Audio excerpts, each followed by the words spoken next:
I hate zits. Ow. Summer movie season 2010 has finally arrived. My second most anticipated movie of this current season, Iron Man 2, starring Robert Downey Jr. And I'm sorry if I'm not as enthusiastic as I am with my other movie reviews about my second most anticipated movie of this year, not just the summer, but I didn't like the film. I love the first one. Iron Man 1 is a great, sophisticated action movie. This one just dumbs it down for the audience. And I don't blame Jon Favreau. I think the guy just said, fucking, if you want to turn this thing into a Spider-Man 3 with your stupid marketing, your stupid, lame-ass fucking jokes, go ahead.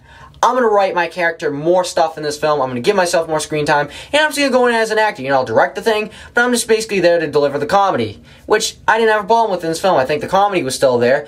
But the story, there is no story. It's basically all these plot threads that don't ever tie up. And I think the worst one is between Pepper Potts, Tony Stark, and, what's her name? Scarlett Johansson. Black Widow.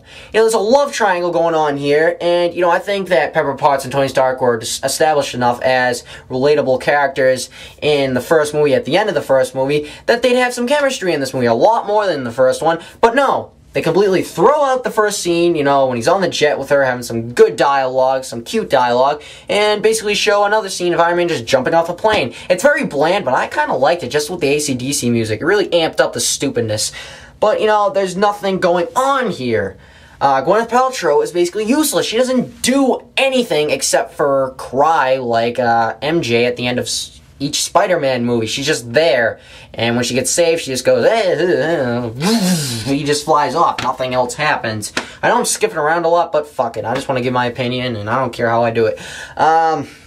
So yeah, Scarlett Johansson, also a fucking loser in this movie. I couldn't take her. She has no point in this film except for advertising the Avengers movie. A movie that comes out in 2 fucking years and I don't give a shit about, and I think it's gonna suck because you can't have so much of a good thing like that movie and not have it fail.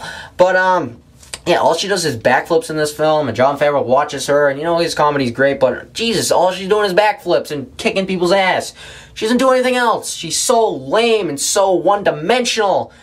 Two-dimensional, I don't know. But, yeah, let's go on to Don Cheadle. He replaces Terrence Howard in this movie. I love Terrence Howard in the first one, and I miss him to death in this one. Because Don Cheadle, I like him as an actor, but the guy's so fucking depressing. He doesn't bring any comedy into his role. I mean, I love the scene with Terrence Howard on the plane with Tony, you know, acting all sophisticated and serious about the army. Then all of a sudden, he's drinking, he's having a good time with the stewardess. Don Cheadle has nothing of that in this film. He adds nothing to character except, Tony, we need your information. We need your technology so I can be War Machine. And War Machine is basically marketed as a supporting character in this film, and he's just lame. I didn't care for it at all. Just give me Iron Man, alright? I don't care. I like War Machine in the cartoons and comics and stuff, but, you know, in this movie, he's just there. You know, it felt like Batman and Robin. Robin, the little bitch who screams on the building when he can't have his way. But, let's go on to Mickey Rourke, the one savior of this movie, because Mickey Rourke is such a good actor that he really can't do anything with any role that he's given. He just does the research, which I wish that other characters would have, characters would have done for their roles. In this movie, you know, Robert Downey Jr. does a great job. He obviously does. You know, he carries what he did in the first one into this one. No changes for him. You know, sometimes he's not as likable, but that's on the writing's part.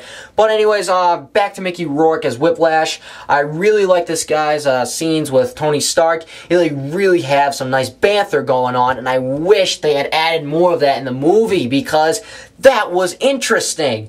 I want one villain, okay? Stop giving me 2. Okay, unless you're going to do a 4-hour movie where we get a lot of scenes with each villain, you know, adding more to their characters. Don't do it. Just give us one fucking villain. I think one villain is greater than many. You know, it's not quantity, it's quality. But, you know, some scenes with Mickey Rourke and Robert Downey Jr., the action scene with the car you've seen in the trailer, I thought that was pretty good except for one little thing. When you get hit by a car, I don't care if you're wearing something that kind of makes you indestructible, you bleed, you get hurt. Mickey Rourke gets hit by a car twice in this film, going like 90 towards him, just trying to kill him, and he doesn't have a scratch on him. You know, a little theology is, you know, he's wearing that, you know, circle thing that Tony Stark wears to make himself Iron Man. It kind of makes him, like, stronger and heavier and basically a superhero, indestructible. But Mickey Rourke's wearing, like, a tank top version, and the car hits him on his legs, and the tank top version of what Tony has isn't attached to his legs. At least I don't think it was. And it just does nothing to him. It was just a little thing, stupid writing that bothered me. But, you know, there's a scene with Tony and Mickey Rourke, and, you know, I'm just mixing up names, but, like I said, it's a little banter going on, and I really like that. I like these characters' histories with their families, you know, who invented what first. I really like that, but no, they have to concentrate on Sam Rockwell, his character, the sledgehammer guy, whatever. He is so goofy. I did not like him in this movie. Sam Rockwell's a great actor. I love Moon. It's my favorite movie of last year, but wow, his delivery sucks in this film. Some of the writing sucks. I can blame him on that, but, you know, there's some good dialogue. There's some good jokes that he's giving, and just, I didn't like his voice. I didn't like his personality. I didn't like him, okay? Just get him out of here and give Mickey Rourke more screen time. A guy who I read did so much research for this character. You know, he wasn't a real character, but he went to Russian jails and everything. It was cool to read something like that. Samuel L. Jackson. Love the guy as an actor.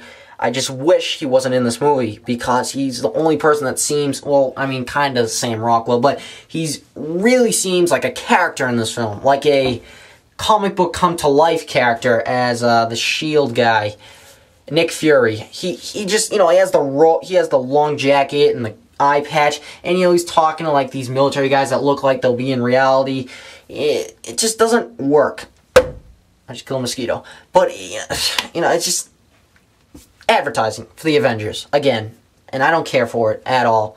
The action is pretty good, you know, the drones at the end, it doesn't pay off at all, you know, emotionally it doesn't pay off, but, you know, it's pretty cool kick-ass action, just not as even close to as good as the action that paid off in the first one, because there was a lot behind that action, we could care more, but here it's just like, you know, bam, bam, bam, it's a fucking video game.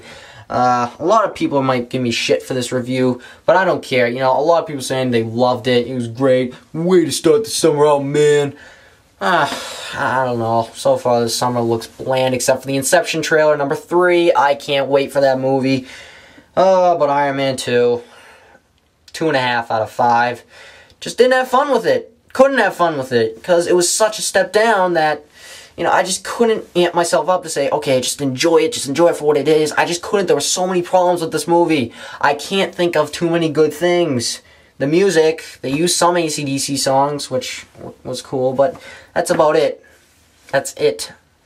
No character development for many characters. And also, I forgot to mention, it's boring. It's a boring movie towards the middle. It really falls flat for a while. So I just turned to these 2 girls that were sitting next to me. You know, I came with a bunch of kids I went with, and just started, but, you know, when I'm looking at the screen, I just see Tony fucking around with this blue holographic thing, and I'm just like, okay, well, what is this? Tell us.